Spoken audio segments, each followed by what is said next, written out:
Kepada Ustazah Bunda Siti Rukayah, dengan hormat kesempatan saya persilahkan. Sumangga Bunda. Terima kasih. Assalamualaikum warahmatullahi wabarakatuh. Waalaikumsalam warahmatullahi wabarakatuh. Masya Allah, tabarakallah. Terima kasih saya ucapkan kepada Ibu Siti Faiqah dan keluargaku setiap malam pada kesempatan sore hari ini yang sudah memberikan kesempatan dan waktunya untuk saya dan kita semuanya tentunya segenap santri Majelis Ta'lim Iwamid on Air untuk bersama-sama mengkaji kitab fiqh wanita pada kesempatan sore yang penuh barokah ini. A'udzu billahi minasyaitonir rajim. Bismillahirrahmanirrahim. Alhamdulillahirabbil alamin. Allahumma shalli wa sallim wa barik ala sayyidina Muhammad al-Fatih lima ughliq wal hakim lima sabaq wan nasiril haqqi bil haqq wal hadi ila siratal mustaqim. Sallallahu alaihi wa ala alihi wa ashabihi haqqa qadrihi wa miqdarihi azim. Amin. Hadratul kiram para alimul ulama, segenap dewan asasi tua ustazat, segenap bapak ibu pendiri, pembimbing, dewan pertimbangan Majelis Ta'lim Iwamid on Air, nafa'anallahu bihim wa bi'ulumihim fid dunya wal akhirah. Amin. Kepada yang terhormat beliau, Ibunda Widari, beserta Ibu Deli Sapna Reza, selaku Ketua dan Wakil Ketua Umum Majelis Ta'lim Iwamid, beserta segenap jajaran pengurus Kabinet Sab'ata Asyara yang senantiasa kita dukung segenap program dan kegiatannya, yang semoga Allah senantiasa memudahkan segala urusannya. Rahimakumullah. Dan tak lupa kepada seluruh sahabat-sahabatku semuanya dari kelompok belajar Mawar Wangi hingga Kulit Mania, rahimakumullah. Hamdan wa syukuran billah, puji syukur kehadirat Allah Ta'ala yang mana fi hadal yaumil mubarak hari ini, hari Selasa, bertepatan 18 Agustus 2026 Masehi, bertepatan dengan tanggal 5 Rabiul Awal 1448 Hijriah. Allah masih memberi kesempatan kepada kita semuanya untuk bermujalasah, untuk bermuwajahah, ataupun bertemu suara kita di aula Majelis Ta'lim Iwamid on Air tercinta kita semuanya dalam keadaan sihat wal afiyah zahiran wa batinan insya Allah. Oleh karena itu, pada henti-hentinya kita semuanya memuji syukur kehadiratnya biqaulina alhamdulillahi rabbil alamin.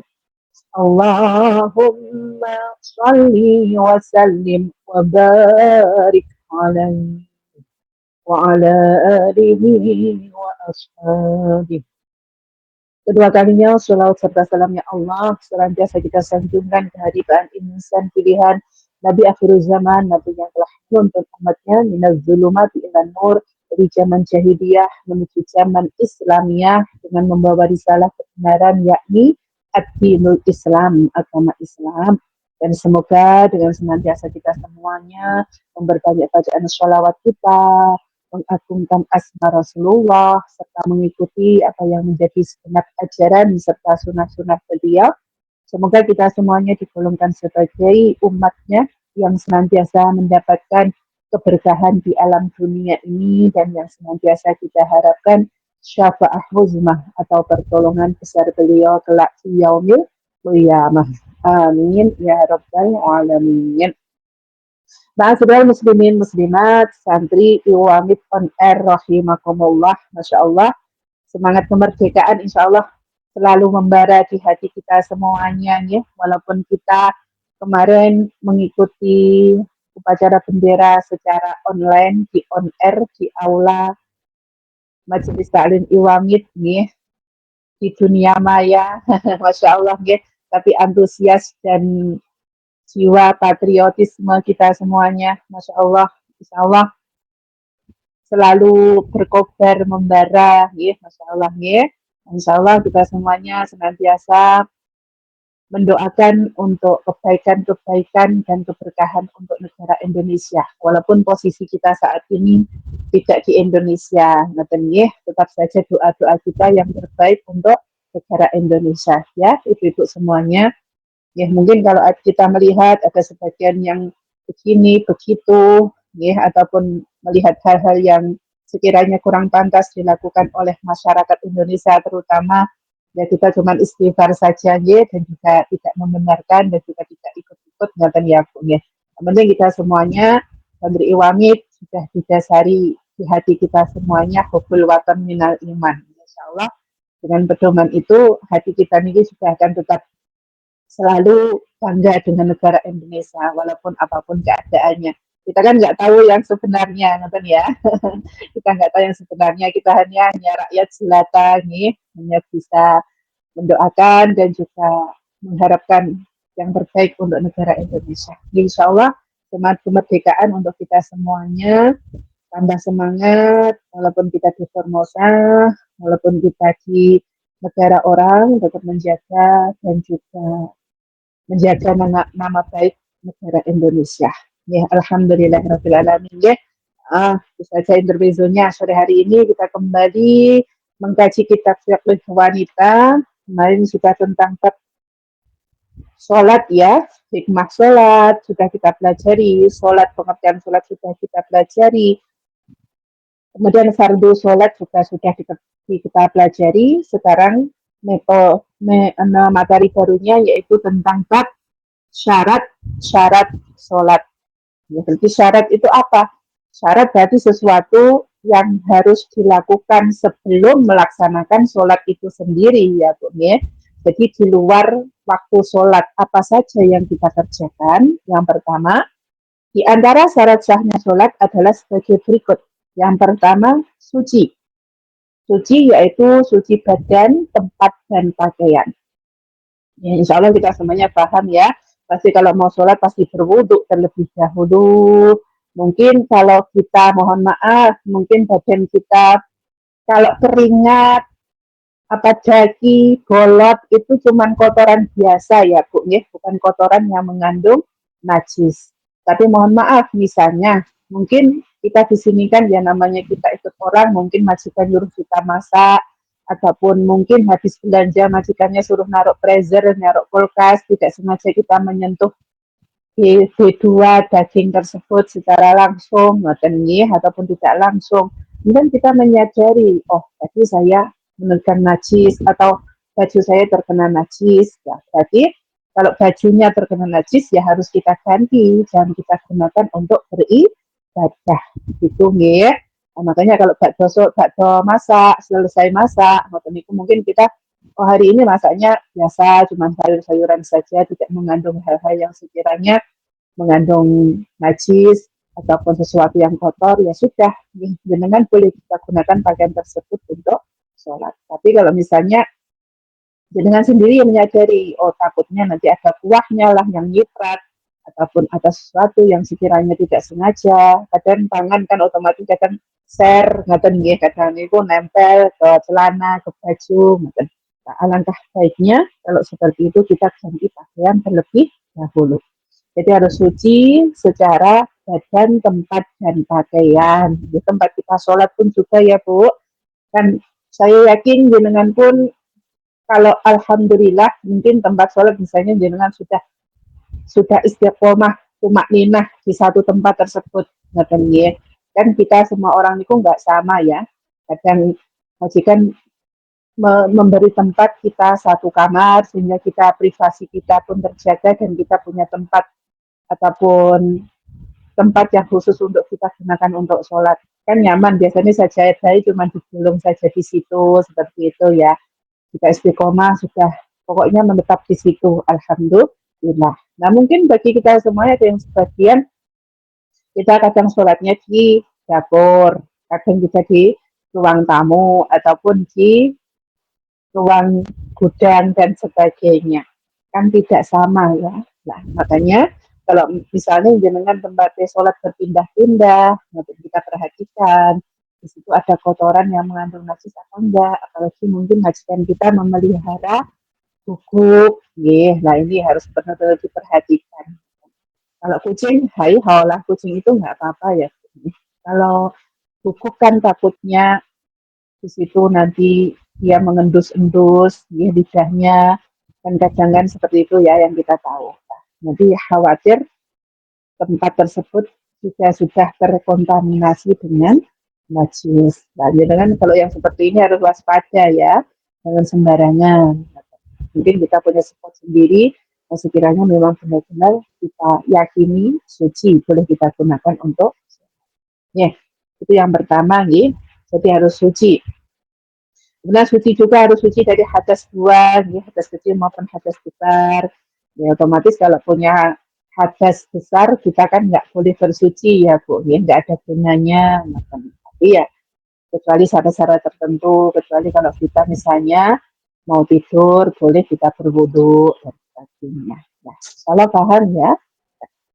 Yang kedua, sholat pada waktunya, karena hal ini merupakan amalan yang terbaik. Ya, Masya Allah, Alhamdulillah, Insya Allah kalau di Iwami sudah terjamin, ya sebentar lagi jam 3.29 sudah siap-siap kumandang azan asar. Kita pun kalau sudah punya wudhu, nunggu dulu kumandang azan didengarkan, kita jawab, mau azan, mau mandangan apa kita jawab, ya sudah selesai, sebelum ya ya di jeda waktu untuk kita berdoa. Alhamdulillah itu waktu antara azan final azan wal iqamah itu waktu yang mustajab ya Bu, dengan mendoakan apa, menengadahkan telapak tangan kita apa, insya Allah Allah akan memberikan kemakbulan dari doa-doa kita. Makanya jangan di skip ya kalau mendengarkan azan nih, sayang Bu, ya sayang banget karena itu adalah kesempatan untuk kita gunakan sebaik-baiknya untuk berdoa kepada Allah. Ya.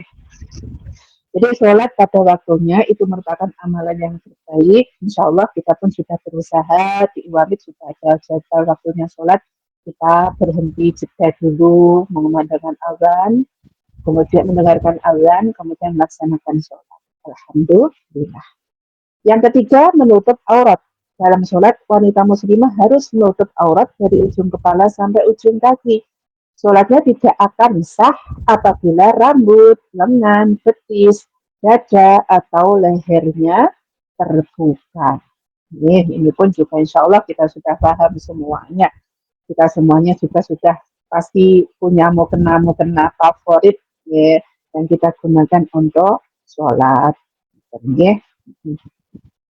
Ya, kalau kita mencermati ataupun melihat kita saudara-saudara muslim kita dari belahan negara manapun gitu, mungkin dari India, Pakistan, ya, mungkin dari Timur Tengah sendiri, pakaiannya itu kan sendiri-sendiri ya.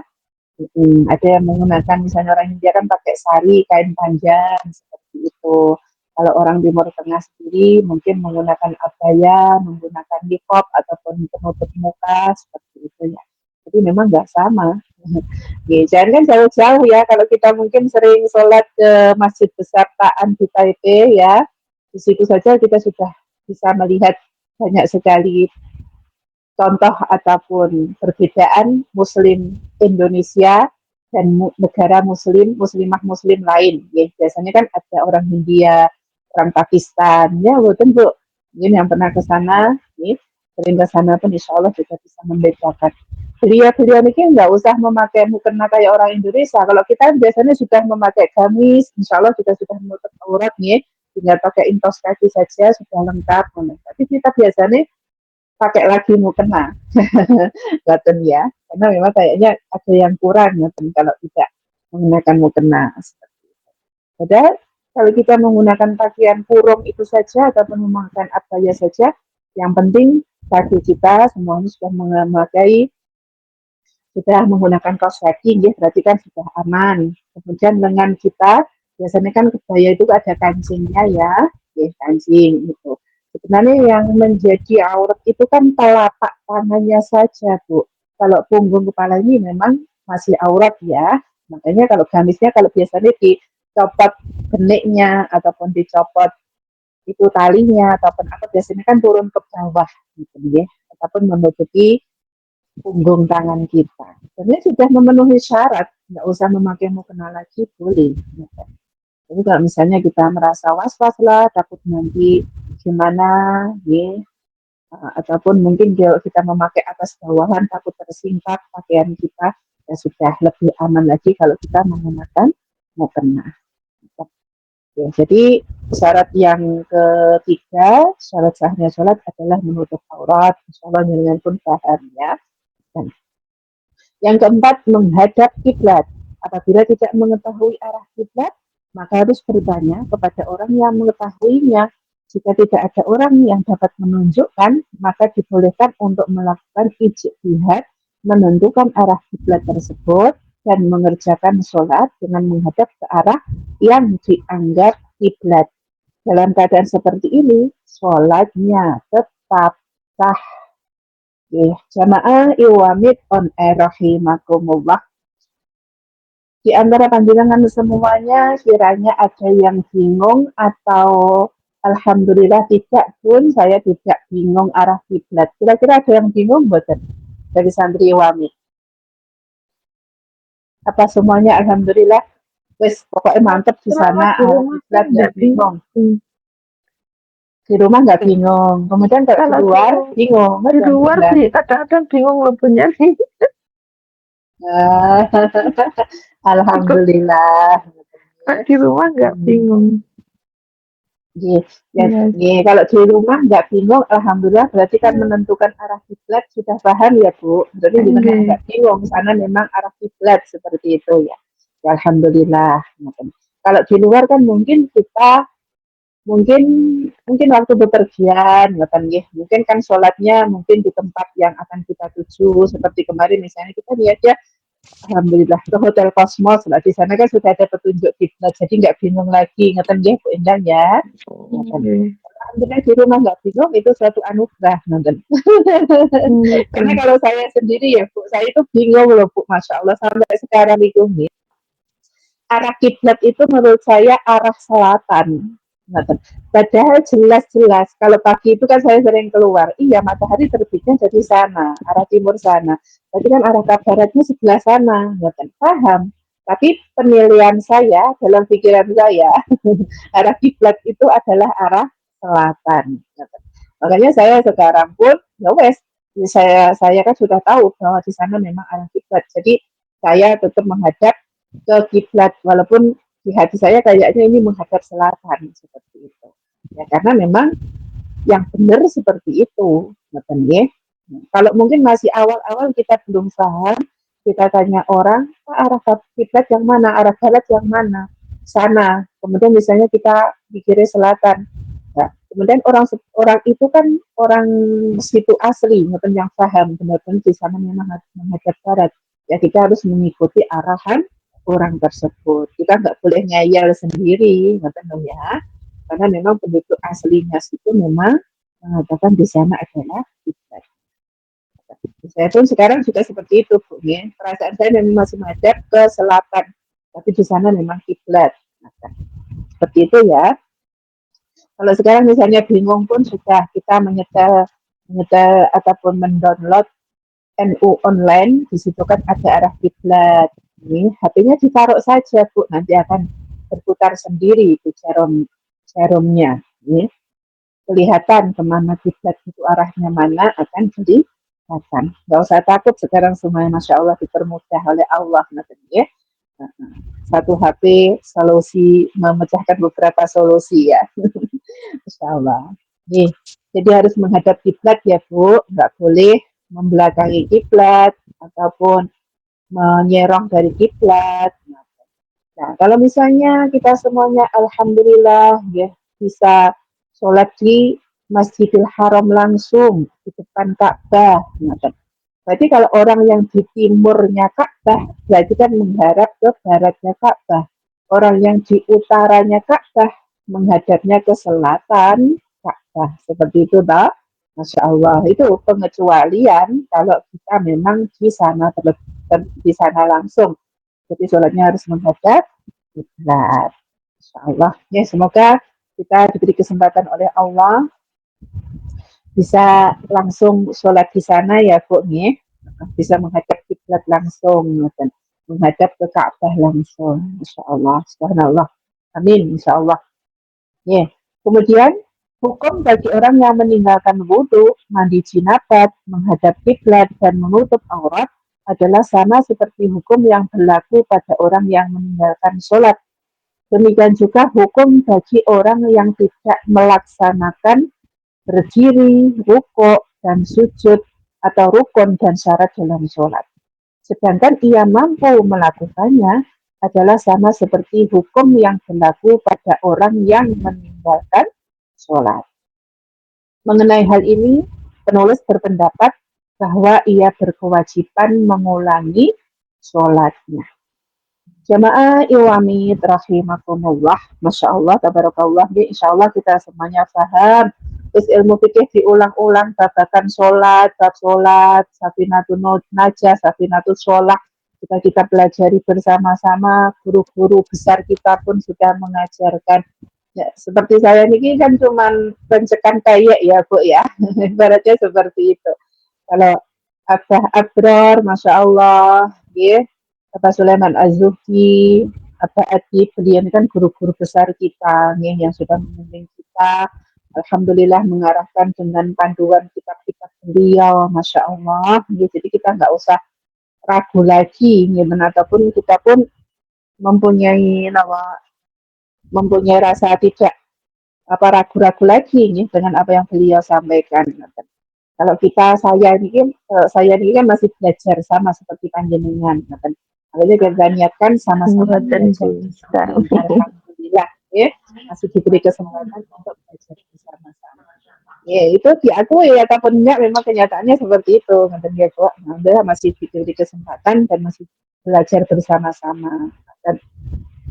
Jadi hukum orang yang meninggalkan wudhu, mandi jinabah, dia menghadap kiblat, tidak menutup aurat, ini sama hukumnya berlaku bagi orang yang meninggalkan sholat. Ya otomatis kalau kita mau sholat ya harus berwudhu dulu, tidak punya hadas besar apapun, kemudian harus menghadap kiblat. Kita nggak boleh membangkang. Aku pengennya sholatnya madhep ngetan kok, aku pengen sholat madhep ngalor kok. Ya, berarti ya membangkang kan seperti ini ya. Tidak sesuai dengan syarat-syarat yang berlaku di dalam syarat sahnya sholat. Berarti ya tidak sah hukumnya. Kemudian lagi misalnya ada orang sholat, aku wis wegah rukuk, aku wegah sujud, wis langsung wae langsung duduk tahiyatul akhir misalnya, ataupun tahiyat awal. Ini kan menentang namanya ya, nggak sesuai dengan syarat sahnya sholat. Kalau seperti orang seperti ini, menurut hukum, dia hukumnya seperti orang yang meninggalkan sholat dan berkewajiban mengulangi sholatnya. Ini, kalau insya Allah kita yang berpikiran normal, berpikiran sehat, ya kita mengerti syarat sahnya sholat, apapun itu yang harus kita lakukan. Kalau ada yang membangkang begini dan begitu, berarti ya masih kurang ilmu pengetahuannya. Mungkin mohon maaf orang yang sedikit tidak normal, mungkin keterbelakangan mental dan sebagainya, ya sudah kita maklumi saja, ya, seperti itu. Kemudian selanjutnya, apabila ada sedikit dari bagian rambut dan badannya yang terbuka, maka ia tidak harus mengulangi sholatnya. Demikian menurut pendapat sebagian besar ulama seperti Abu Hanifah dan Imam Ahmad. Sedang apabila bagian besar dari auratnya terbuka, maka ia harus mengulangi sholatnya. Ini menurut pendapat ulama secara umum, termasuk 4 imam dan lainnya. Apabila seorang muslimah mengerjakan sholat, sedang punggung kakinya terbuka, maka menurut Abu Hanifah sholatnya tetap sah. Ya, jadi menurut pendapat Ibu Abu Hanifah dan Imam Ahmad ini tidak berguna ya Bu. Kalau misalnya mohon maaf, ketika kita sholat, ya, kemudian rambut kita, ya, mungkin kelihatan kan biasanya di di atas telinga sini ya, tempat tali belakang kita itu kadang ketariknya terlalu ke dalam dan sebagainya ya. Mungkin kelihatan sebagian di situ. Kemudian jenengan mengetahuinya setelah sholat loh. Kok rambut saya ternyata kelihatan, tapi tidak ngaca terlebih dahulu seperti itu. Dan kelihatannya banyak bukan sedikit loh. Ya, misalnya sebagian sini di atas telinga sini, ati sini kelihatan. Kalau seperti itu ya berarti harus mengulangi sholatnya lagi. Kan ya? Nih, makanya kalau mau sholat ya Bu, nggak usah buru-buru kalau kita mau memakai mukena. Ya ngaca dulu, nggak apa-apa, diperhatikan. Mungkin biasanya bagian telinga sini ataupun bagian dada sini, dagu sini masih kelihatan rambutnya dan sebagainya kita betulkan terlebih dahulu. Kan ya. Kecuali kalau misalnya sekarang musim panas seperti ini kan kita mungkin sering ya, sholat depannya kipas, sampingnya kipas, kadang tanpa sengaja mukena kita tersingkap karena kena angin tadi. Kalau seperti itu, kita boleh Bu membetulkan mukena kita asalkan pelan-pelan. Kan kadang terasa esis-esis ya, itu. Kemudian tangan kita merambat-rambat pelan, dibetulkan. Nggak apa-apa. Seperti itu nggak apa-apa. Yang penting jangan serut langsung tangan ini membetulkan mukena yang terbuka tadi. Langsung serut, nggak boleh. Tapi kalau kita merambat pelan-pelan, boleh nggak apa-apa. Seperti itu, ya. Karena salah satu yang membatalkan sholat adalah melakukan gerakan secara keras ataupun secara langsung. Itu yang nggak boleh. Tapi kalau kita pelan-pelan, boleh. Nah, ya Bu, paham ya Insya Allah. Persoalan kita semuanya sama, muslimah kita semuanya di sini sudah sama. Musim panas biasanya kipasnya yang keras banget, ngoten itu kadang nggak sengaja terbuka kaki, ngoten itu ya. Banyak kan kaki lah ya. Ngoten. Kalau mau kena atasan biasanya juga panjang, Insya Allah nggak sampai. Kalau yang atas ini nggak mungkin, jarang yang tersingkap, kebanyakan kaki. Oke, perhatikan ya ibu-ibu semuanya. Ya dulu saja nih, waktu saya masih derek ngaos, ngaji di Nganjuk dulu juga sama Bu. Kalau misalnya kan saya masih baru-baru nyantri, ngoten nggih, masih baru, ngoten itu kan kadang masih banyak yang belum kita pahami, belum kita ketahui. Dan rambut satu saja, nggih, kelihatan satu rambut, nggih. Kadang kan kalau kita nggak memakai inner, nggak memakai penutup kepala, rambut ini kan kadang ada yang jegrak-jegrak ke atas ya, ini pembagian apalagi yang mukenanya tipis, gitu. Jadi harus lagi memakai pelapis lagi biar nggak keluar, gitu. Nah, kalau keluar apalagi kalau keluar banyak, berarti kan itu juga aurat kita terbuka, gitu, Bu. Harus hati-hati. Ya, makanya solusinya kalau kita membeli mukena yang sedikit tebal kainnya, tidak transparan, ya, dan juga bahannya niku tidak mudah, misalnya rambut ataupun apa niku naik ataupun kelihatan, ya. Kalau mukena yang umum, yang kain katun ataupun apa, insya Allah aman. Kadang itu yang menjadi problema yang apa, mukena traveling itu ya Bu ya, yang tipis itu ya memang praktis, ya, enak kita bawa kemana-mana. Jadi kadang itu masih terlalu nerawang, kulit kita masih kelihatan warna kulit, dan juga kadang itu rambut kita itu kalau misalnya nggak memakai inner biasanya nyerodok ngoten ya keluar. Nah, itu nanti malah malah tidak memenuhi syarat dalam kita gunakan untuk sholat. Jadi harus kita perhatikan nih. Ini kayaknya sepele tapi harus kita perhatikan itu semuanya. Dan ya kalau sekarang alhamdulillah aneka mukena sudah bermacam-macam dan juga bahannya bahan yang adem, bahan yang lembut, ya, nggak terlalu panas kita gunakan untuk sholat dan sebagainya. Alhamdulillah. Jadi kalau kita misalnya terbuka punggung kakinya terbuka, kita kalau misalnya benar-benar sudah tidak bisa kita, misalnya kan kadang kita sholat, mungkin kalau kita sholat sendiri kita merasa ataupun tahu, mungkin waktu kita terbuka kita pelan-pelan kita benarkan, ya, nggak apa-apa, nggak usah diulang lagi, tapi dibetulkan, ditutupi lagi kaki kita.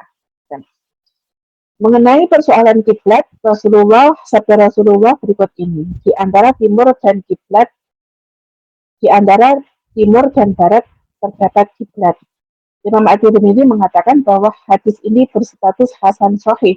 Secara zahir, hadis ini berarti bahwa di antara timur dan barat secara keseluruhan itu termasuk arah kiblat. Karena seandainya yang diwajibkan itu benar-benar menghadap wajah tepat pada titik kiblat, maka tidak akan sah sholat orang yang berada di barisan memanjang dan lurus, serta tidak sah pula sholat dua orang yang saling berjauhan dengan menghadap ke satu kiblat.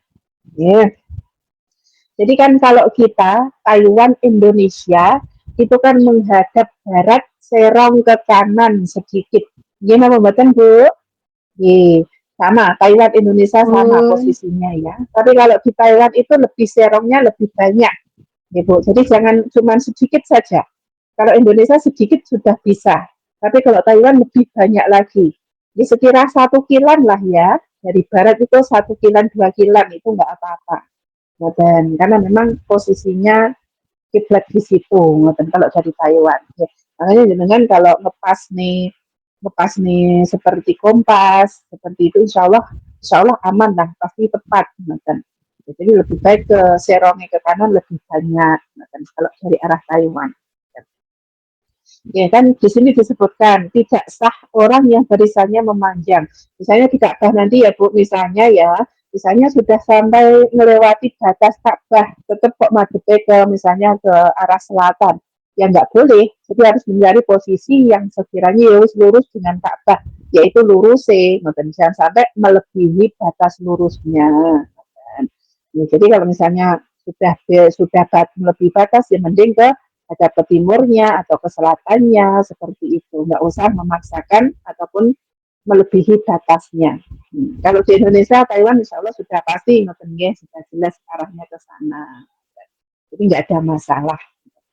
Kemudian juga ya Bu, misalnya dengan sholat berdua berjamaah, mungkin kadang kalau kita mungkin yang sering liburan ke TMS, ke bawah tanah sana kan ada musola, mungkin beberapa orang dari kita sholat berjamaah, kemudian Mbak sama imam Bu sama imam, jadi kan yang satu menjadi imam kan maju, maju, kemudian makmumnya di dekatnya kanan kiri, belakangnya kanan kiri, sekira berapa ya, setengahnya dari imamnya, nggak apa-apa, nggak boleh, makmum dan imam itu nggak boleh sejajar loh ya, dalam Salat asar Bun, waktunya salat asar. ya Allah, ya, ngomong dah, ya. Nggih, ngapunten ya Bunda. Nggih.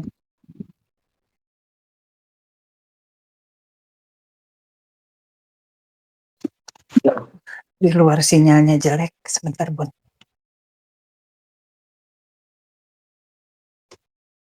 Subhanallah walhamdulillah wa la ilaha illallah wallahu akbar wa la hawla wa la quwwata illa billahil aliyyil azim. Allahumma salli wa sallim ala sayyidina Muhammad wa ala ali sayyidina Muhammad. Allah ya Karim. Allahu Akbar.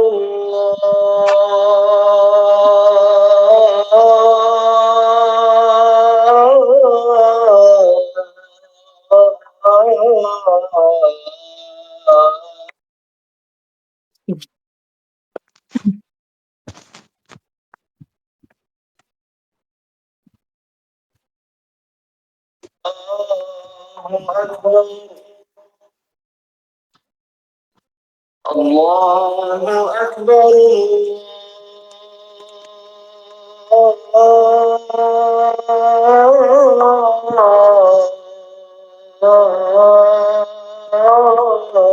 Allahu Akbar.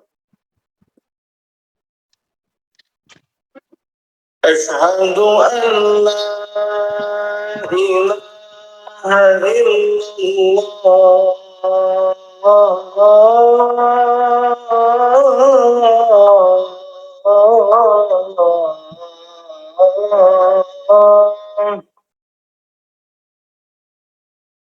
أشهد أن لا إله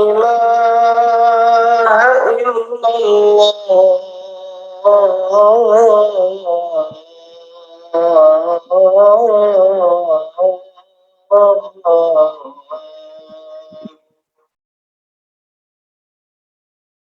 أشهد أن محمد رسول الله.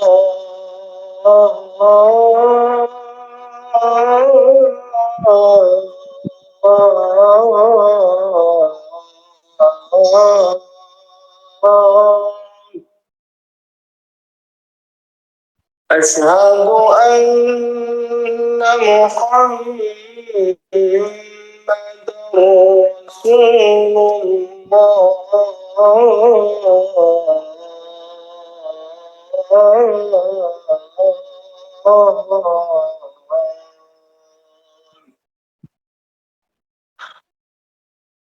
حي على الصلاة.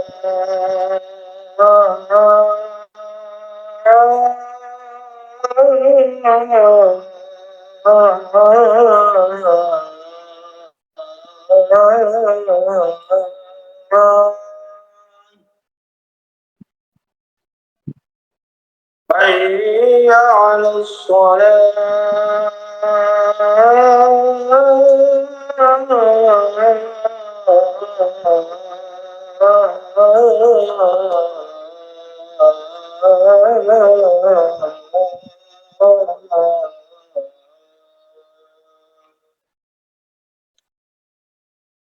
حي على الفلاح.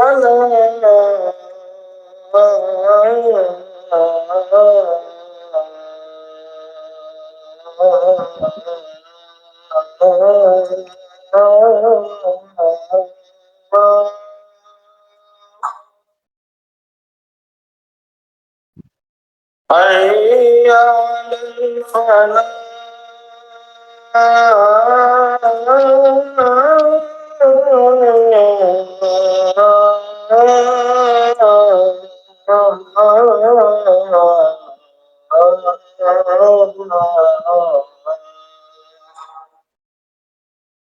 الله أكبر.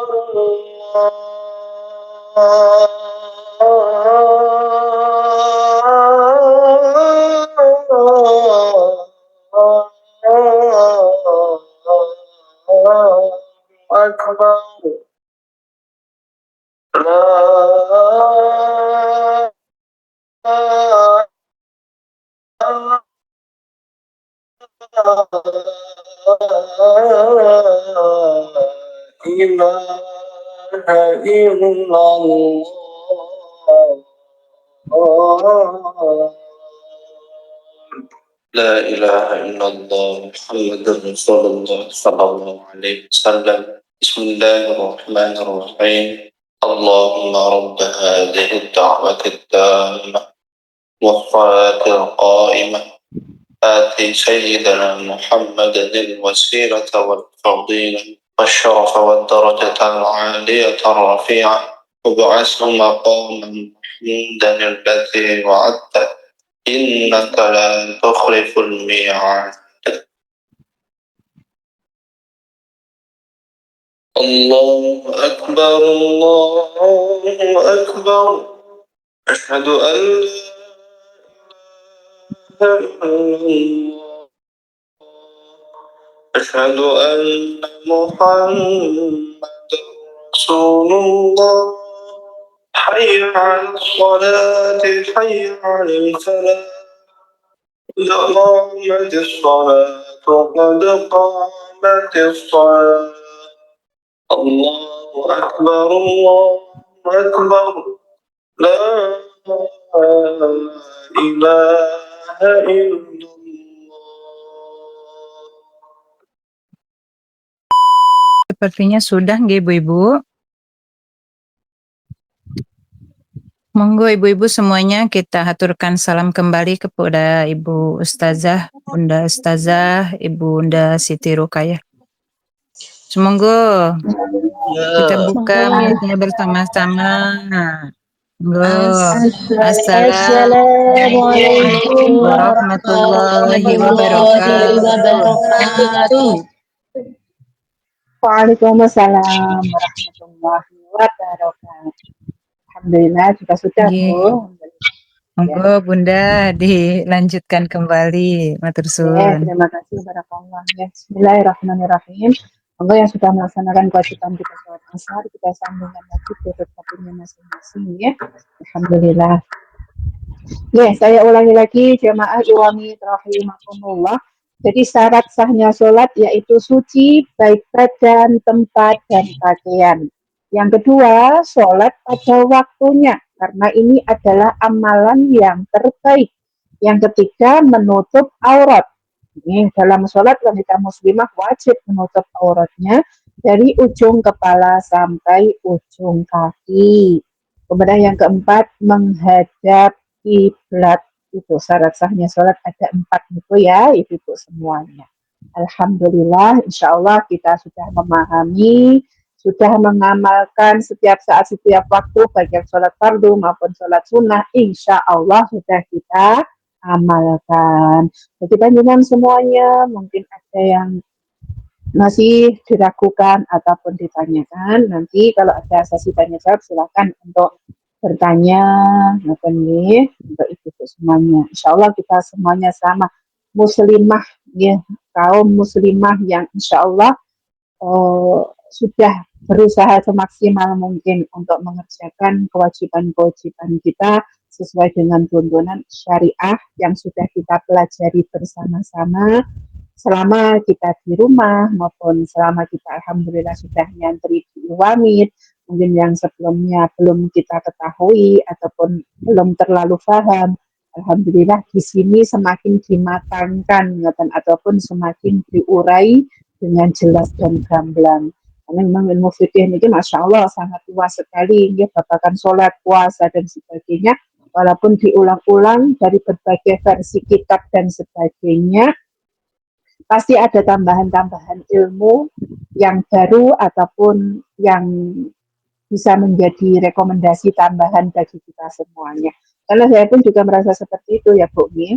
Seperti itu. Walaupun ya seperti syarat saya seperti itu.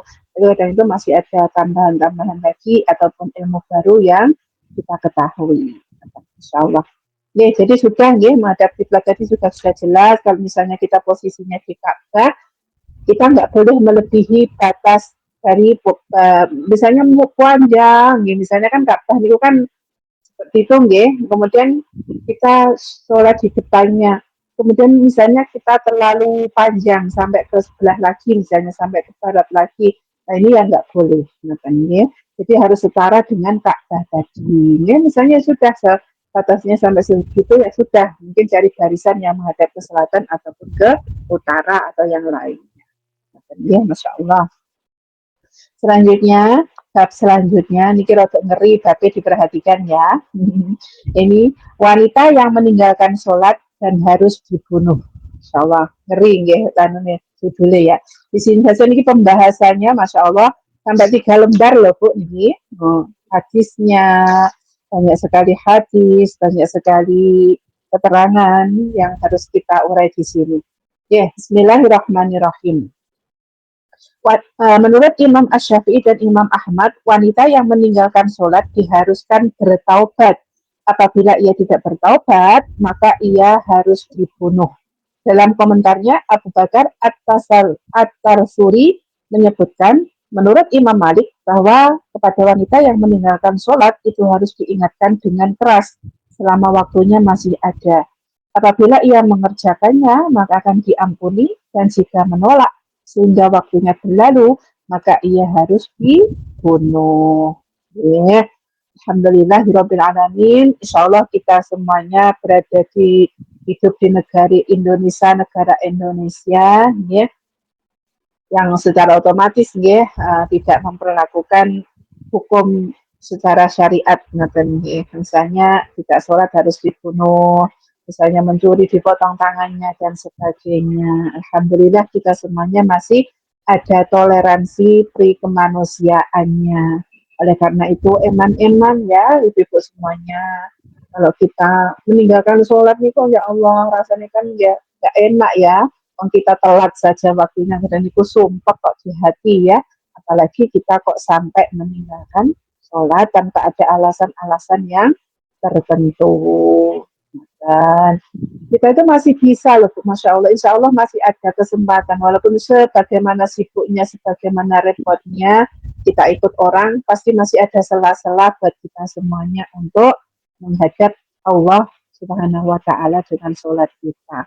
Jadi senggang-senggangnya dicari-cari waktunya pasti masih ada, nggak mungkin kan kita 24 jam kerja terus, besok kerja terus dan sebagainya. Pasti ada waktu senggang ataupun sekiranya kita mencari waktu yang bisa kita gunakan untuk sholat, ya. Jadi nggak ada alasan untuk meninggalkan sholat hanya karena hal sepele dan sebagainya. Dalam hal ini penulis berpendapat bahwa wanita muslimah yang meninggalkan sholat tidak harus dibunuh walaupun terus berulang kali diseru untuk mengerjakannya dan ia tetap menolak. Bagaimana Nabi mengizinkan sholat sunnah di belakang para pemimpin yang senantiasa mengakhirkan waktu sholatnya dan beliau tidak memerintahkan apapun mengizinkan untuk membunuh mereka. Pendapat yang memperbolehkan untuk membunuh orang yang meninggalkan sholat ini masih dipertentangkan. Apakah dengan meninggalkan 1, 2, atau 3 sholat? Dalam sebuah riwayat Sufyan Ats-Tsauri, Imam Malik, dan Imam Ahmad mengatakan dengan meninggalkan 1 kali sholat, seorang wanita muslimah dapat dikenai sanksi dihukum. Demikian pula menurut mazhab Asy-Syafi'i yang menjadi hujjah dari pendapat tersebut dengan hadis yang diriwayatkan dari Mu'adz bin Jabal dalam bahwa Rasulullah bersabda, "Man taraka sholah maktubatan muta'ammidan faqad bira'at minhu zimmahullah." Barang siapa yang meninggalkan sholat fardu dengan sengaja, maka ia telah terlepas dari tanggung jawab Allah Subhanahu wa Ta'ala. Niki mboten ngeden-ngedeni, mboten mengancam, nggih. Insya Allah itu kesadarannya kita sendiri, ya Bu, sudah banyak dalil hadis yang mengatakan. Siapa yang meninggalkan sholat, siapa yang meninggalkan sholat dengan sengaja loh ya, dengan sengaja, maka ia telah terlepas dari tanggung jawab Allah. Wes, berarti orang tanggung jawab pada Allah, ya sakarepmu dhewe, Nanti kalau jenengan sakarepe dhewe, Allah diganti sakarepe dhewe, ya. Hadis lain dari Abu Darda, ia bercerita, "Auswani Abul Qasim alla atsrukas sholah muta'ammidan, faman tarokaha muta'ammidan, faqad bira'at minhu zimmahullah." Rasulullah telah berpesan kepadaku untuk tidak meninggalkan sholat secara sengaja. Barang siapa meninggalkannya dengan sengaja, maka ia telah terlepas dari tanggung jawabnya Allah. Sama hadisnya ya. Apabila wanita muslimah diperintahkan mengerjakan sholat, lalu dengan mudah ia mengatakan, aku tidak mau mengerjakan sholat, sedang ia tidak memiliki alasan pasti, maka berarti ia telah dengan sengaja meninggalkan sholat dan dapat dipastikan hukum wajib bunuh atasnya. Jadi ya Bu, insya Allah itu kesadaran kita sendiri ya. Sholat itu kan awak dewe, untuk kita sendiri juga, bukan untuk karena Allah soalnya. Sholat itu kan untuk diri kita sendiri. Sholat orang sholat sakarepmu, yang penting kan kita sudah diperintahkan. Sopo sing ora sholat berarti sudah lepas tanggung jawabnya dari Allah, ngoten. Jadi ya wis sakarepmu, nek pengen masih disayang Allah, nek pengen masih ditolong oleh Allah, ditanggung jawab oleh Allah, ya kita harus mengerjakan sholat. Sampai sakarepmu dhewe ya sudah. Kalau misalnya nggak mau mengerjakan sholat, berarti sudah lepas tanggungan jawabnya. Ya na'udzubillah. Ya, insya Allah hadis-hadis ini bisa memicu kesemangatan yang jenengan. Ya, kalau segera mengawalkan waktu sholat kita. Kalau bisa azan, ya, misalnya sudah punya wudhu, azan, dengarkan langsung ya sholat, mengerjakan sholat. Kalau tidak Bu, masih repot, masih dan sebagainya, yang penting masih dalam waktunya sholat. Kalau terpaksa Bu, pasien ini kadang ke taman, pulangnya ya wis mepet waktunya maghrib dan sebagainya, ya maghribnya didisik nih, asarnya didisik nih, walaupun kurang 5 menit, 10 menit masuk waktunya maghrib, kita kerjakan dulu sholat asarnya. Kurang 5 menit lagi, 10 menit lagi, kok tak kodoe karo maghrib sisan misalnya seperti itu. Nah, berarti kan menggampangkan kalau seperti itu ya. Masih ada 10 menit, 15 menit itu sangat bermanfaat, sangat berguna. Ya. Kalau kita punya waktu, segera kita ya sholat, mengerjakan sholat. Ya. Dari Abu Hurairah ia berkata, Rasulullah bersabda, saya bacakan artinya saja nih, kalau hadisnya panjang saya bacakan artinya saja. Aku diperintahkan untuk memerangi manusia kecuali apabila mereka bersaksi bahwa tidak ada ilah yang berhak disembah selain Allah dan aku adalah Rasulnya. Kemudian mendirikan sholat dan menunaikan zakat diharamkan bagiku darah dan harta mereka serta perhitungan mereka di tangan Allah. Begitu pula hadis dari Ibnu Mas'ud dari Rasulullah bersabda, tidak halal darah seorang muslim yang bersaksi bahwa tiada ilah yang berhak disembah selain Allah kecuali karena adanya salah satu dari dua sebab, yaitu wanita yang telah menikah berzina, membunuh jiwa yang harus dibayar dengan jiwa, dan orang yang meninggalkan agamanya atau yang memisahkan diri dari jamaah. Hadis riwayat muttafaqun alaihi. Ya, jamaah yamid on air rahimakumullah. Selagi kita masih bersyahadat asyhadu alla ilaha illallah wa asyhadu anna Muhammadar Rasulullah, insyaallah janjinya Allah, janjinya Rasulullah, dia masih menjadi bagianku. Jadi selagi kita masih ada percaya, meyakini tidak ada Tuhan yang disembah selain Allah dan Muhammad Rasulullah, insya Allah kita pun akan selamat. Tapi juga nggak segampang itu. Kita harus penting syahadat, rasa sholat dan sebagainya ya. Na'udzubillah, jangan. Tehwan dalilnya itu nih. Yang penting saya syahadat, Bu, sering syahadat, sering istighfar dan sebagainya. Sholatnya wis ora apa-apa tak tumpuk-tumpuk jadi siji, waktu isya waktunya longgar, macam itu lah. Tapi kan gampang nih ya, itulah ya. Itu yang nggak boleh. Penting usahanya kita dulu, Bu. Usahanya kita.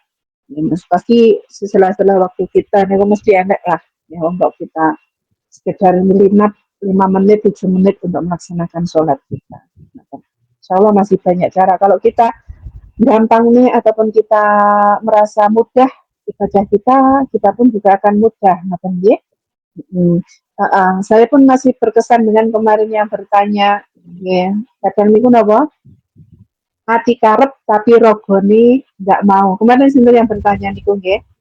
Sinten di dalam mboten niki kemarin.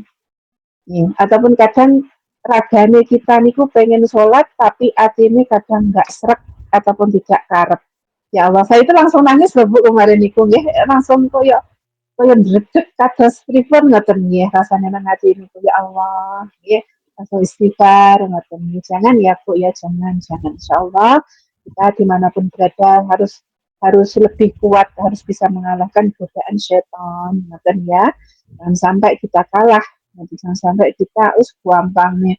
Terus sekarang wes delok sosmed wae, scroll TikTok, lihat media sosial, sampai kadang kita lalai, ya. Seneng setan ibu bodoh kita seneng ngoten. Terus dolanan HP wae wis gak usah salat. Padahal kita sebenarnya punya waktu kesempatan untuk sholat. Kadang kita nunggu dulu, nanti dulu, masih lihat ini itu dulu.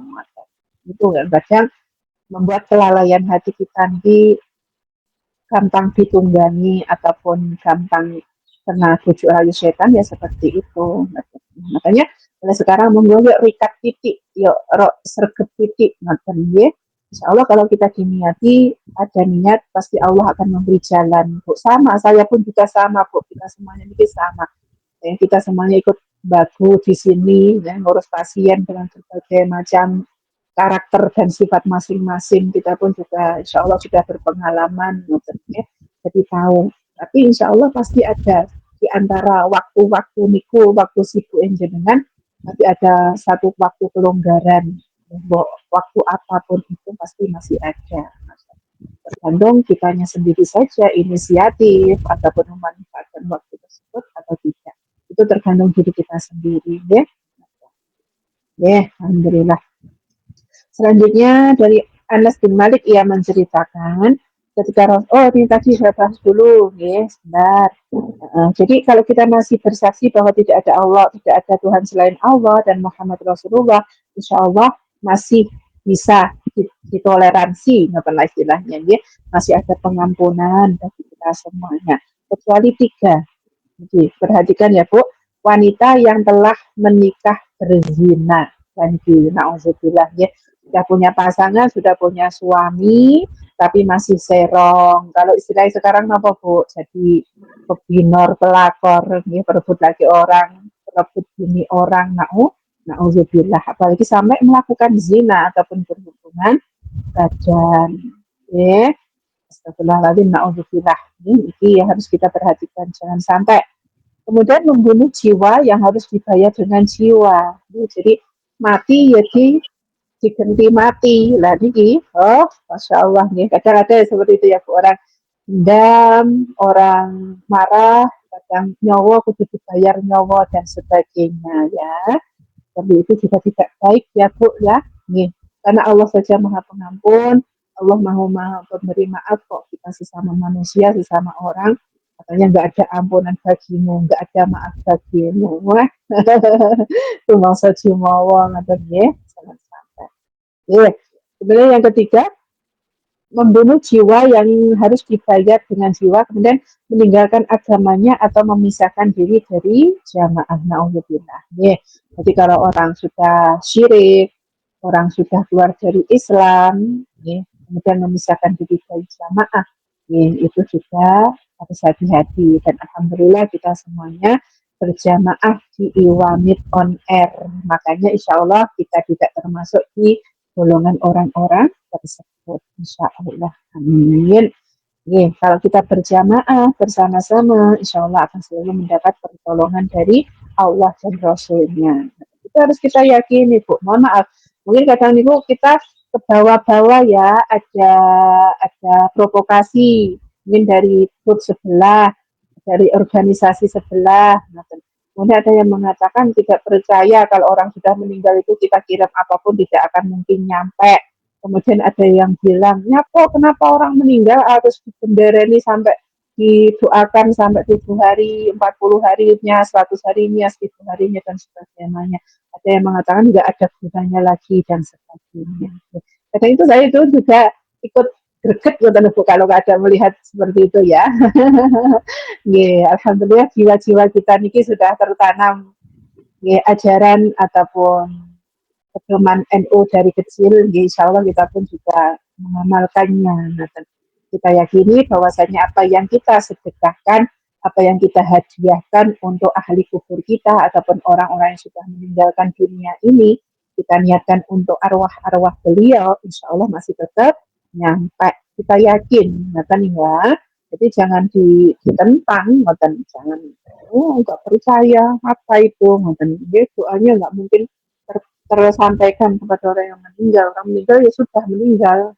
Padahal ada lah ya pendapat seperti itu. Kalau kita yakini bahwasannya selagi niat kita baik, ya, misalnya kita kangen, mungkin orang tua kita sudah ada, bapak ibu kita mungkin sudah berpulang, kemudian kita kangen, ya, biasanya mungkin kalau lebaran kita pengen ngasih jarik, kasih sarung, ya, mungkin kita hadiahkan, berikan kepada lingkungan sekitar kita ataupun orang yang membutuhkan, fakir miskin dan sebagainya. Kemudian minta doakan bapak saya, ibu saya masuk surga ya Bu, minta doanya untuk bapak ibu saya. Insya Allah nyampe Bu. Insya Allah nanti bapak ibu jenengan di sana juga akan bergembira. Oh anakku masih ingat aku, oh anakku masih mendoakan aku, dan sebagainya. Jadi seperti itu ya. Jangan ragu Bu. Ya, karena celotehan sebagian orang mungkin kita merasa nggak ada gunanya lagi lah, untuk apa sedekah untuk orang miskin, orang meninggal dan sebagainya. Jangan. Insya Allah Allah pun maha mengetahui apa yang menjadi kerentek ataupun keinginan di hati kita untuk apa. Ya, seperti itu. Insya Allah. Ya, selanjutnya dari Anas bin Malik, hadisnya ketika Rasulullah meninggal dunia, bangsa Arab banyak yang murtad. Lalu Umar bertanya, wahai Abu Bakar, bagaimana engkau hendak memerangi bangsa Arab? Abu Bakar menjawab, sebenarnya Rasulullah telah bersabda, aku diperintahkan untuk memerangi manusia sampai mereka bersaksi bahwa tidak ada ilah yang berhak disembah selain Allah, dan aku, yaitu Muhammad, adalah Rasul Allah. Mendirikan sholat dan tunaikan zakat. Masya Allah. Pokoknya selagi syahadat kita percaya tidak ada Tuhan selain Allah dan Rasulullah Muhammad adalah utusan Allah, insya Allah kita semuanya masih terjaga ataupun dijaga oleh Allah. Dan ya Bu, Kecuali kalau orang sudah murtad, keluar, tidak meyakini agama Islam dan sebagainya. Na'udzubillahi min dzalik. Astagfirullahaladzim. Pokoknya orang murtad itu tidak ada orang yang obatnya lah, ngoten nggih. Tidak ada gunanya lagi. Wis ora kena ditolong lagi, ngoten. Selagi kita yakin la ilaha illallah Muhammadur Rasulullah, insya Allah kita semuanya masih aman. Ya, makanya kita semuanya itu ditanamkan di dalam hati kita. Ya. Hati kita ini kan membolak-balik, ya, bolak-balik.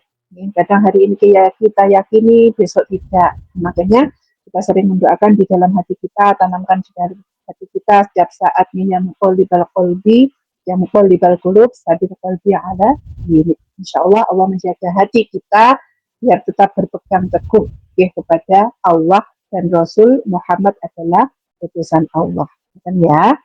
Dan beberapa hadis di atas merupakan hujah yang diperbolehkannya membunuh orang yang meninggalkan sholat. Ini Abu Ishaq mengatakan wanita yang meninggalkan sholat dibunuh karena kekufurannya, seperti halnya wanita murtad hingga tidak pernah dimandikan, dikafani maupun disolatkan jenazahnya, serta tidak dikubur di tengah-tengah kaum muslimin. Hal ini didasarkan pada sabda Rasulullah yang artinya terputusnya hubungan antara seorang hamba dengan Rabb-nya adalah perbuatan meninggalkan sholat. Hadis riwayat Muslim.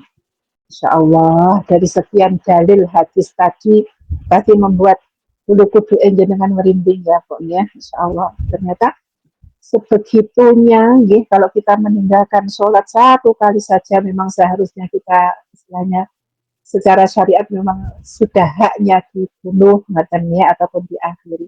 Tapi kan kita semuanya masih punya hati, masih punya pengharapan, doa. Ya, mungkin kita melihat sebagian orang tidak mengerjakan sholat, mungkin sekarang belum. Yang penting kan sudah kita ingatkan, sudah kita sering ajak bareng-bareng waktunya sholat, ayo sholat. Yang penting kita ingatkan 1, 2, 3 kali, ayo mbak sholat, ayo mbak kita jamaah dan sebagainya. Ya, kalau orang tersebut masih menyangkal, masih tidak mau, ya sudah gugur kewajiban kita. Tugas kita kembali mendoakan saja. Dan ya, jadi kita semuanya jangan sampai meninggalkan sholat, ya karena hubungan kita dengan Rabb ataupun Allah, yaitu karena sholat kita. Makanya kadang kita ada sholat juga tidak ngarani apa sowan diri untuk ngersanipun Allah ya nawadan kita semuanya niku napa absen dhisik ngoten niku nggih bahasanya kita ngoten karena memang laporan kewajiban kita laporan dulu laporan kepada Allah dulu bahasanya ngoten niku nggih insyaallah kita pun sudah paham dan insyaallah hati ini jadi tenang, gembira. Kalau sudah sholat itu rasanya tenang, itu kita rasakan sendiri ya. Kalau untuk panjangan semuanya pun bisa merasakannya sendiri-sendiri, rasanya damainya bagaimana, tenangnya bagaimana. Sebelum kita sholat tadi masih gundah gulana ya. Berarti kalau kita masih dalam perjalanan, masih dalam posisi di luar, belum mengerjakan sholat, kadang itu ada sesuatu yang ganjel rasanya. Tapi kalau kita sudah sholat itu Masya Allah, long rasanya nyaman, damai, Masya Allah. Insya Allah kita sendiri yang merasakan. Kemudian Rasulullah bersabda, awalu ma tunfiqu tunfiquna min dinikum al-khusyu' wa akhiru ma tunfiquna liman tarokas sholah. Rawahu Hakim. Yang pertama kali hilang dari agamamu adalah kekhusyuan, dan yang terakhir kali hilang adalah orang yang meninggalkan sholat. Berkenaan dengan hal ini, penulis berpendapat bahwa wanita muslimah yang meninggalkan sholat tidak disebut sebagai kafir apabila ia dibunuh dan kedudukannya sama seperti wanita bersuami yang berzina. Itu juga merupakan pendapat dari sebagian besar fuqaha yang diantaranya adalah Abu Hanifah, Imam Malik, Imam Asy-Syafi'i sesuai dengan sabda Rasulullah, Innallaha harrama 'alan nar man qala la ilaha illallah yabtaghi bidzalika wajhallah. Sesungguhnya Allah mengharamkan neraka bagi orang yang mengucapkan la ilaha illallah dan dengannya ia bertujuan mencari keridhaannya. Hadis riwayat muttafaqun alaih. Ya jamaah ulamit on air rahimakumullah, insyaallah kita semuanya Sholat pasti pengennya khusyuk, pengennya tumakninah, istiqomah, anteng, ngoten nggih. Itu semuanya bisa menjadi metode kita semuanya untuk sambung silah kepada Allah Subhanahu wa taala. Dan nek pikirannya mawon wis budrek, pikirannya mawon segramjang kemana-mana, otomatis kan khusyuknya hilang. Nggih. Makanya ketika kita mau sholat, mungkin ya pasien kita lagi ngapa, kita cek dulu, kemudian kita bilang, saya sholat dulu ya Mbak, saya papai dulu dan sebagainya. Jadi kan tenang, Mbak ini ngerti dan juga nggak nyari-nyari lagi kita, jadi seperti itu. Ya. Kalau mungkin yang majikan maklum sudah mengerti, kita sudah habis dari kamar mandi wudhu biasanya ya sudah tidak mengganggu, alhamdulillah. Tapi kadang itu orang sepuh itu kadang lupa dan sebagainya ya. Karena kita sudah pamiti saja masih nyari-nyari sehingga membuat konsentrasi kita sedikit terganggu dan sebagainya. Ya, Masya Allah, ya itu perjuangan kita, usaha kita, walaupun sebagaimana usaha kita, sebisa kita biar khusyuk, biar kita niku komunikasinya dengan Allah bisa tersambung dengan baik, ya kita berusaha semaksimal mungkin, ya. Karena kita semuanya paham bahwasanya khusyuk niki dikatakan, ya, yang hilang agamamu adalah kekhusyukan. Khusyuk berarti sedikit agamanya sudah semakin hilang, atau khusyuk hilang berarti agamanya juga sedikit hilang. Kemudian yang terakhir kali adalah orang yang meninggalkan sholat. Na'udzubillah. Nih, insya Allah semakin banyak hadis yang menjadi penerang hati kita semuanya, semakin menambah berkobarnya semangat kita ya, untuk selalu melaksanakan sholat ataupun mengerjakan sholat dengan lebih baik lagi, insya Allah. Ya. Selanjutnya dari Ubadah bin Syamit, ia bercerita, aku pernah mendengar Rasulullah man syahida alla ilaha illallah wa anna muhammadan abduhu wa rasuluh wa anna isa abdullahi wa kalimatuhu qaha ila maryam wa ruhum minhu wa anal jannata haqqun wan naru haqqun adkhalahu wa hul jannah ala ma kana minal amal. Barang siapa yang bersaksi bahwasanya tiada Tuhan ilah yang berhak disembah selain Allah dan Muhammad hamba sekaligus rasulnya dan Isa adalah hamba Allah yang diciptakan dengan kalimat-kalimatnya yang disampaikannya kepada Maryam dengan tiupan roh darinya, juga meyakini bahwasanya surga dan neraka itu hak keberadaannya, maka Allah akan memasukkan ke surga berapapun amal yang diperbuatannya. Muttafaqun alaih. Masya Allah ya. Jadi selagi kita percaya la ilaha illallah Muhammad Rasulullah, insya Allah aman. Dan ya, kita tidak akan masuk neraka. Tadi kan sudah disebutkan ya. Inna allaha harama ala nar man qala la ilaha illallah. Insyaallah. Ya.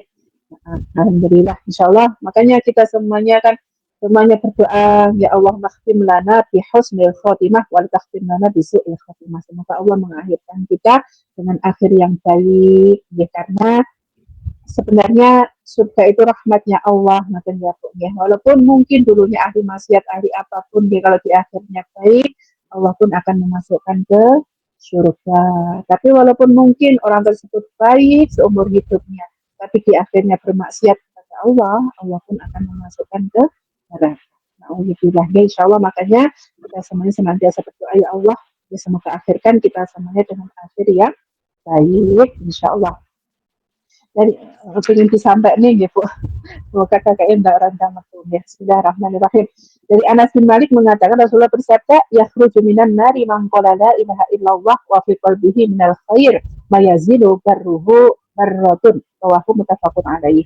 Orang yang mengucapkan la ilaha illallah sedang dalam hatinya terdapat kebaikan seberat biji gandum, maka ia akan keluar dari neraka. Masya Allah. Makanya Bu, walaupun kebaikan ibaratnya seumur hidupnya cuma sebiji durah sebesar biji gandum ya, cuman sak bulire beras nih lah, beras apa niku ngarannya padi niku loh ya, cuma segitu saja ya, Allah itu janjinya akan mengeluarkan dari neraka. Masya Allah ya. Masya Allah. Kemudian apabila wanita yang meninggalkan sholat itu kafir, maka ia tidak akan pernah dikehendaki oleh Allah untuk dimasukkan ke surga. Diriwayatkan dari Hudzaifah, ia berkata, akan datang kepada manusia suatu zaman di mana Islam tidak lagi bersama mereka kecuali dengan ucapan la ilaha illallah. Insyaallah, ya. Pokoknya orang kafir, orang murtad, mawon insyaallah kita semuanya masih tentu dapat pertolongan Allah dan akan masuk surga. Lah kok ora pripun wong insyaallah kita amali juga oke lah ya, insyaallah lah ya.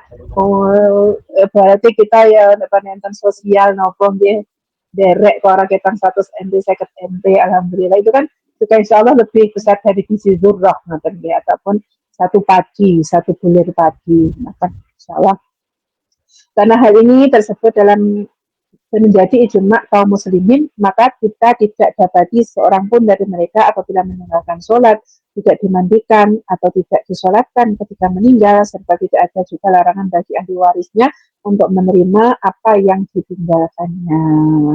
Ya, orang kafir, orang murtad, jangan sampai ya.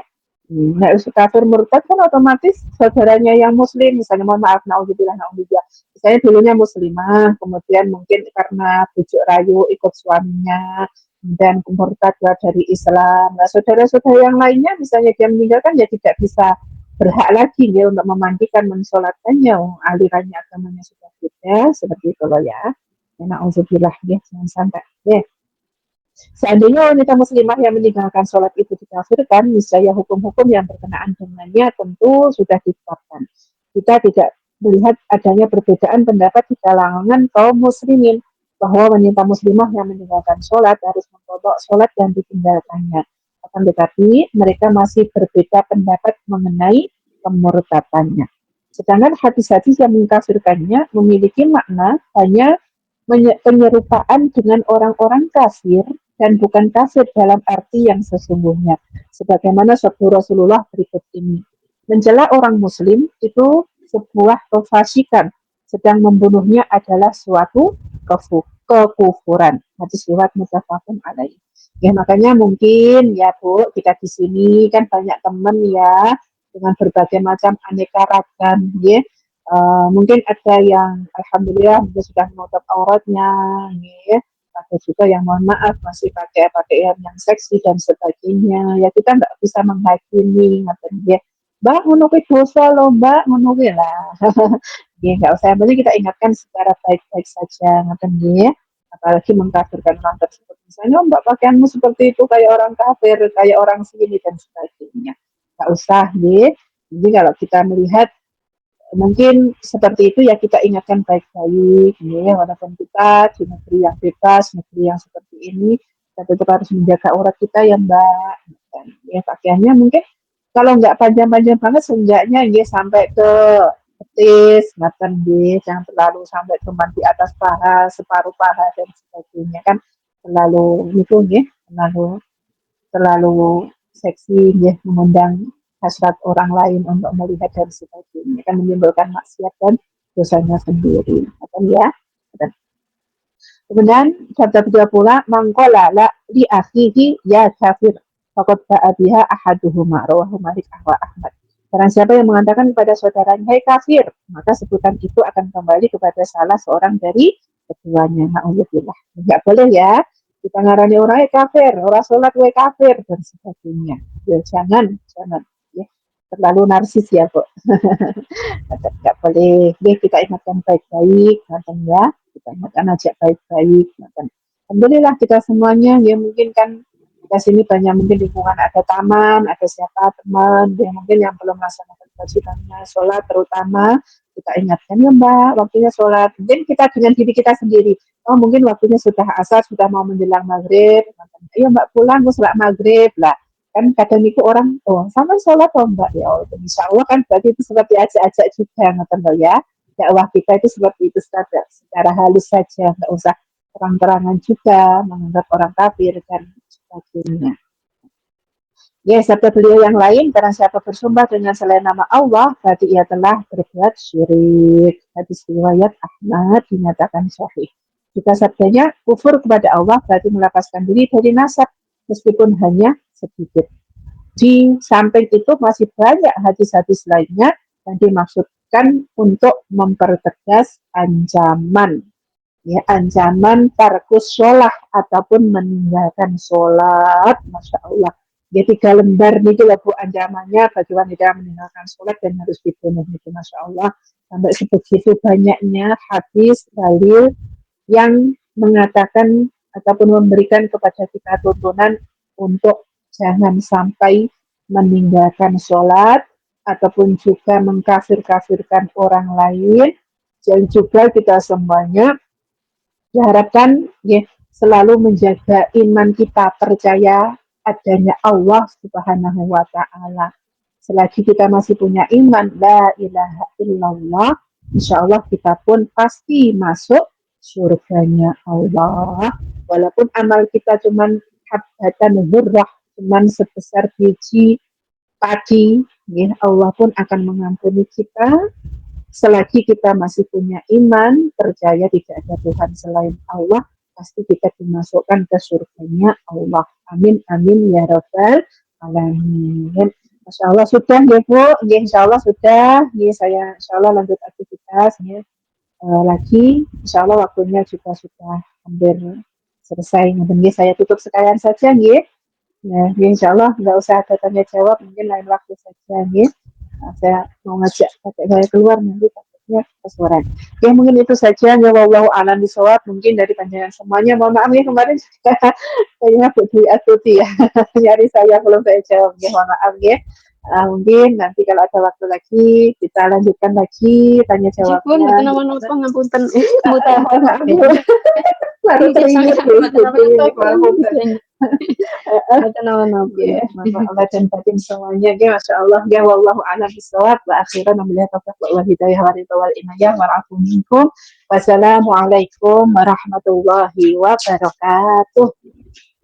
Waalaikumsalam warahmatullahi wabarakatuh. Terima kasih. Waktu saya kembalikan kepada Ibu Teh Faikoh. Ibu Teh Faikoh, monggo Bu.